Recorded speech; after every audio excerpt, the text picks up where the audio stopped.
শারদীয় দুর্গাপূজার মহানবমী পূজার মূল পর্বের শেষ দিন। সকল অশুভ শক্তির বিনাশে শান্তি এবং মঙ্গল কামনায় দিনভর চলে দেবী অর্চনা। শঙ্খধ্বনিতে মুখরিত চারপাশেও বিষাদের সুর। রাজধানীর বনানী মণ্ডপ থেকে পূজার আয়োজন জানিয়েছেন সহকর্মী আরাফাত সিদ্দিকী। রয়েছি বনানী খেলার মাঠে এবং এই মাঠে যে পূজার আয়োজন করেছে গুলশান বনানী পূজা উদযাপন ফাউন্ডেশন।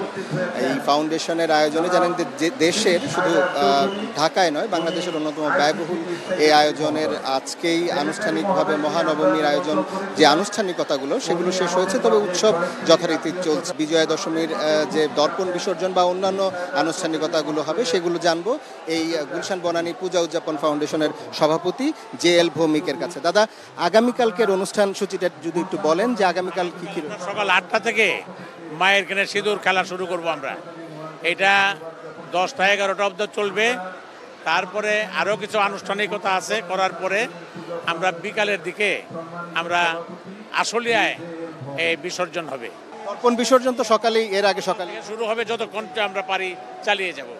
অনেক ধন্যবাদ। শুনছিলেন যে এই গুলশান বনানী পূজা উদযাপন ফাউন্ডেশনের যিনি সভাপতি জে.এল. ভৌমিক, তিনি কালকের যে আনুষ্ঠানিকতা সেগুলো জানালেন।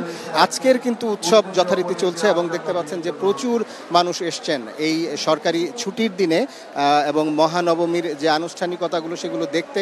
শুধু যে সনাতন ধর্মের মানুষ নয়, বিভিন্ন ধর্মের মানুষ, বিভিন্ন বয়সের মানুষ, বিভিন্ন শ্রেণী পেশার মানুষ এসছেন এখানে এই পূজা উদযাপন দেখতে কিংবা প্রতিমাগুলো দেখতে। আজকের এই অনুষ্ঠানে বিভিন্ন রাজনৈতিক দলের নেতারাও এসছিলেন বিভিন্ন কূটনৈতিক সরকারের পক্ষ থেকেও বিভিন্ন মানুষ এসে এখানে তাদের সংহতি প্রকাশ করে গিয়েছেন এবং সবার মুখেই আসলে একটি কমন বার্তা ছিল, সাধারণ বার্তা ছিল। সেটি হচ্ছে যে বাংলাদেশ যাতে অসাম্প্রদায়িকতা ভাবেই গড়ে ওঠে, যে অসাম্প্রদায়িকতার চেতনা বাংলাদেশ ধরে রেখেছে সেই অসাম্প্রদায়িকতার চেতনাও যাতে ভবিষ্যতেও বাংলাদেশ ধরে রাখতে পারে। এবং দুর্গা উৎসব সেটি এই বনানী মাঠে আগামীকাল সকাল 8টা থেকে আবারও শুরু হবে। তো এই ছিল আমার কাছে গুলশান বনানী পূজা উদযাপন ফাউন্ডেশন আয়োজিত পূজার মাঠ থেকে সবশেষ।